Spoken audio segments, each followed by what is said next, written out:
Hello and welcome to TV Talks, the show where I take a look at both the good and the bad of what television has to offer.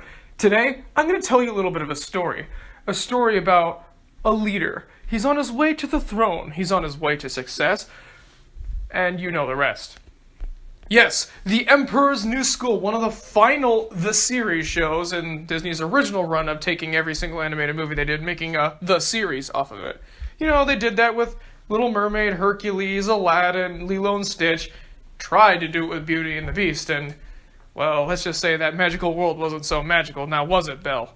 Anyways, we got one for The Emperor's New Groove, which wasn't a huge hit at the time, but has now got a massive cult following for its extremely energetic animation, fun characters, and overall stellar writing.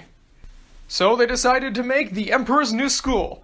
So for those who don't know where, the story of The Emperor's New Groove is about an Incan emperor named Kuzco who gets turned into a llama by his ex-assistant, Yzma, in order for her to take over the throne. Now it's up to Kuzco in llama form and his newfound friend Pacha, whose house he was about to destroy, to get back to the palace and save Kuzco before Yzma takes over. So how are you going to make a show about that? Especially with the way it ended. Kind of closing off a lot of the gaps. Easy. You completely overhaul it. I don't understand how the canon of this works, but we'll get to that later. So, the premise is confusing because of one big omission. Let's see if you can pick up on it.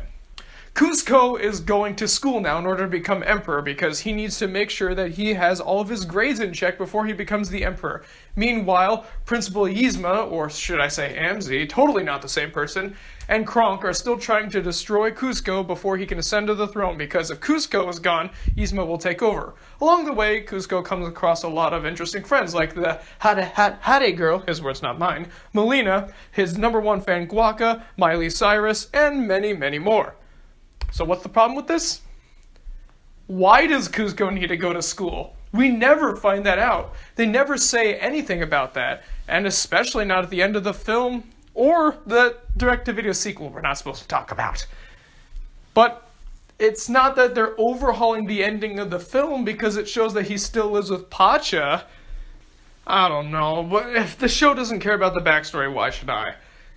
So, there's one big problem with making a show about The Emperor's New Groove, aside from the fact that the story doesn't lead to anything, it's that the humor and the animation was so unique. It's unlike anything Disney had ever done and will ever do, because let's face it, the direction they're going, I don't like the look of it.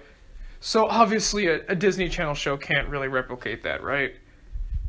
Actually, they come pretty dang close. It's not as good animation-wise as the movie, of course not. You're not going to get that giant grand scale Peruvian animation style, whatever, on a TV budget. There's no chance.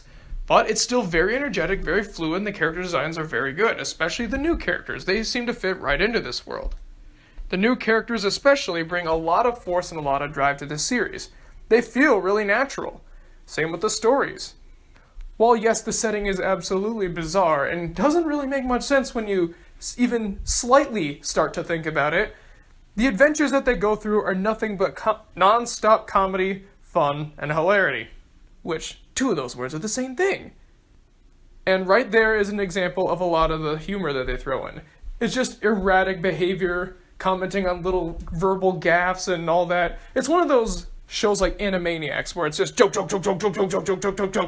They throw a million of them at you, whether it be visual, verbal, combination of whatever.